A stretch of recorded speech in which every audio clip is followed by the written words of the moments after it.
తాతగారు ఎట్లా అనిపిస్తుంది మీకు ఇప్పుడు అవార్డు రావడము, అలాగే ఇప్పుడు సీఎం చేతిలో సన్మానం జరిగింది, ఎలా అనిపిస్తుంది? చాలా సంతోషం అనిపిస్తుందమ్మా మేడం.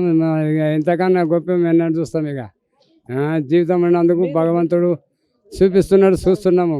రాజుల దర్శనం అవుతున్నది. ఇక్కడ రావాలంటే మామూలు పని కాదు. ఎన్నెన్ని జన్మాల పుణ్యం అసలు నేను పెద్దలు చేసిన పుణ్యము, ముందు జన్మ ఎవరు చేసిన పుణ్యమేమో రాజుల దర్శనం అవుతుంది. ఇక్కడ అందరినీ చూస్తున్నాను, ఆనందపడుతున్నాను. ఇప్పుడు 25 లక్షలు ఇవ్వడమే కాకుండా నెల నెల పెన్షన్ ఇస్తామని చెప్పేసి అన్నారు, ఎట్లా అనిపిస్తుంది? సంతోషం బిడ్డ, సంతోషం ఏమో కదా. అంతకన్నా గోప్యం ఎక్కడ దొరుకుతుంది? ఇక జీవితం ఉన్నంత వరకు ఇక ధ్యానము ఎక్కడ మరచలేము. ఇక ఏమో భగవంతుడు వాళ్ళకు పుణ్యం రాని సార్. తంబూరా వాయించండి ఒకసారి. ఇక్కడ వాయించింది బుర్రవీణ అంటారమ్మా, తాంబర కాదు బుర్రవీణ.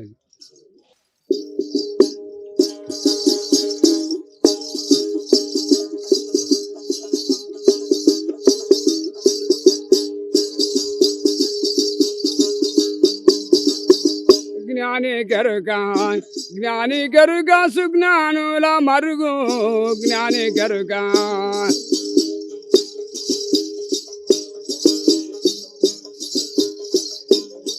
అజ్ఞానికి మెరుగ అరుడుండే మరుగు జ్ఞాని గరుక సుజ్ఞానుల మరుగు జ్ఞాని గరుక.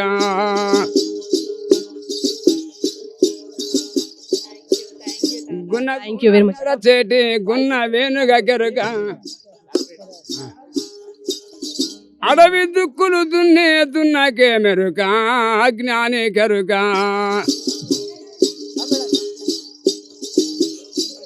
జ్ఞాని గరుక సుజ్ఞానుల మరుగు జ్ఞాని గరుక.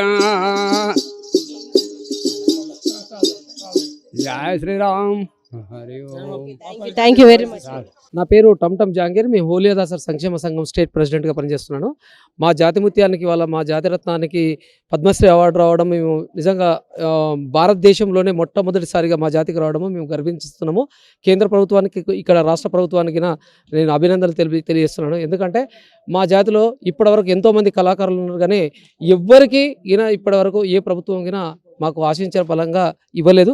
కాబట్టి ఈ ప్రభుత్వము తనకు 25 లక్షల రూపాయలు గిఫ్ట్గా ఇవ్వడం జరిగింది. నెల నెలగిన ఒక 25,000 రూపాయలు ఇవ్వడం జరుగుతుంది. కాబట్టి సంతోషం. ఎందుకంటే నిరుపేద కుటుంబంలో పుట్టిన తను ఇప్పటికీ పూరు గుడిసెలోనే తన నివాసం గడుపుతున్నాడు. తనకు కొడుకు ఒక కూతురు ఉన్నారు, కానీ వాళ్ళకి ఎవరికైనా పూర్తిగా ఇల్లు లేదు. కాబట్టి ప్రభుత్వానికి ధన్యవాదాలు తెలియజేస్తున్నాను. ఇంకా కేంద్ర ప్రభుత్వం తనకు ఇంకా ఎక్కువ అంటే దాదాపు ₹1 కోటి ఇవ్వాలని మేము మా హోలియా సంక్షేమ సంఘం తెలియజేస్తున్నాను. తర్వాత మళ్ళీ ఒకసారి ఏంటంటే తనకు స్వగృహమైన గృహం మాత్రం హైదరాబాద్లోనే కట్టియాలని అనుకుంటున్నాము.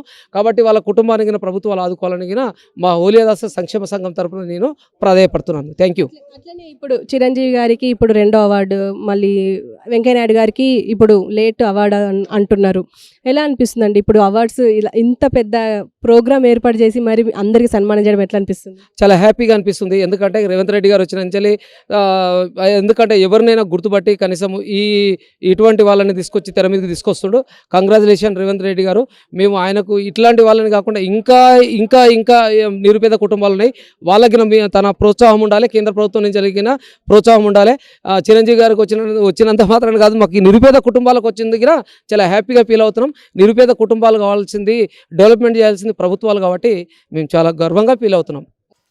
మీ పేరు? నా పేరు రేణుల శంకర్ అండి. ఓలేదాసరి సంక్షేమ సంఘ రాష్ట్ర కోశాధికారి. మా యొక్క ఓలేదాసరి కమ్యూనిటీ అయినటువంటి నారా కొండప్ప గారికి పద్మశ్రీ రావడం చాలా సంతోషంగా ఉంది. కేంద్ర ప్రభుత్వానికి కూడా మేము శిరస్సు ఉంచి పాదాభివందనాలు చేస్తున్నాము మాకు ఈ యొక్క అవార్డు ఇచ్చినందుకు. అయితే మేము కోరేది ఒకటి ఏంటంటే, మా అంతా కళాకారులు, ఓలేదాసర్లు అంటేనే కళాకారులకు సంబంధించినటువంటి జాతి మాది. మా కళాకారులని ఇంతవరకు ఎవరు గుర్తించలేదు. మొదటిసారిగా కేంద్ర ప్రభుత్వం మమ్మల్ని గుర్తించి ఈ యొక్క పద్మశ్రీ అవార్డు ఇవ్వడం చాలా సంతోషంగా భావిస్తున్నాము. మేము మా రాష్ట్ర సంఘం నుంచి డిమాండ్ చేయడం ఏం చేస్తున్నామంటే, నారా కొండప్ప గారికి హైదరాబాదులో వారికి ఒక సొంత గృహాన్ని ఏర్పాటు చేసి, అలాగే ఒక 505 ఎకరాల పొలాన్ని కూడా వారికి ఇచ్చి వాళ్ళకి ఒక జీవనోపాధిగా ఉండే విధంగా చూడాలని కోరుతున్నాము. అలాగే మా హోలిదాసర్లో పుట్టిన ప్రతి ఒక్కరు కళాకారులు కాబట్టి ఈ కళాకారుల పెన్షన్ అనేది హోలిదాసర్లో పుట్టిన ప్రతి ఒక్కరికి కళాకారుల పెన్షన్ వచ్చే విధంగా చూడమని కూడా మేము డిమాండ్ చేస్తున్నాము. ధన్యవాదాలు. నేను మహబూబ్నగర్ జిల్లా జానపద కథాగేయాల మీద పిహెచ్డి చేశాను ప్రొఫెసర్ తంగడి కిషన్రావు గారి దగ్గర. అయితే ఈ కథలు వీళ్ళు అంత తత్వం ఎక్కువ వాడతారండి. ఆత్మ పరమాత్మ అనే నేపథ్యాన్ని కలిగినటువంటి అద్భుతమైనది ఇది.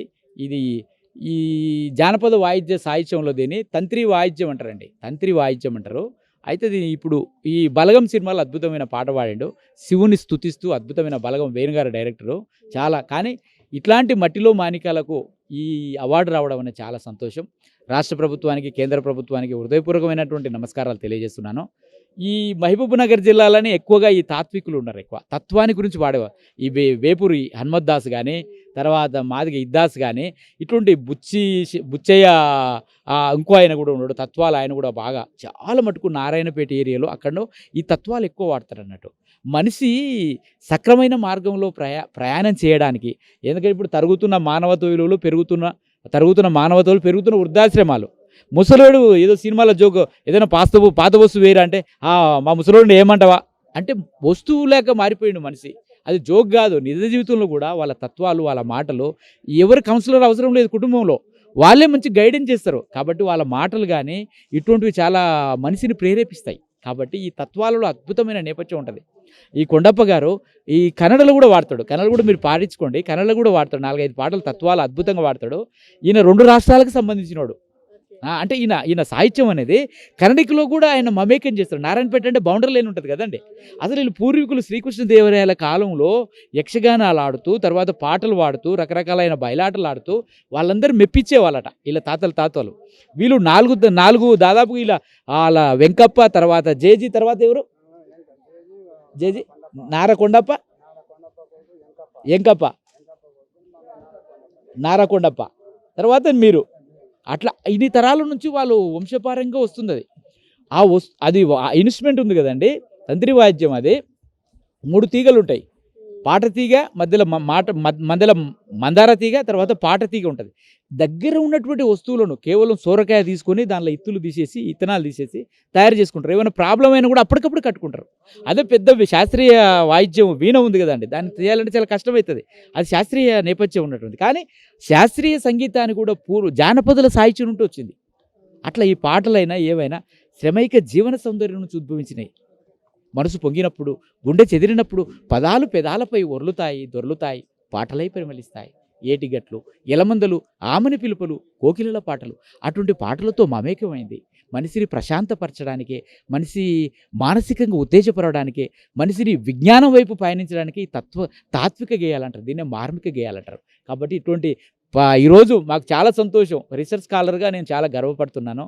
పోయిన సంవత్సరం పద్మశ్రీ మొగలయ్య నేనే రీసెర్చ్ చేశాను. అంటే నేను అటువంటి వాళ్ళ మీద చేశాను రీసెర్చ్ పరంగా. భీమ్లా నాయక్ సినిమాలో పాట పాడించినప్పుడు మొగలే మన పవన్ కళ్యాణ్ గారు కూడా పిలిచి మాకు సన్మానం చేశాడు. చాలా సంతోషం. ఈరోజు ఇట్లా మట్టిలో మాణిక్యాలను వెలికితీస్తున్నటువంటి తెలంగాణ భాషా సాంస్కృతిక శాఖకు మరియు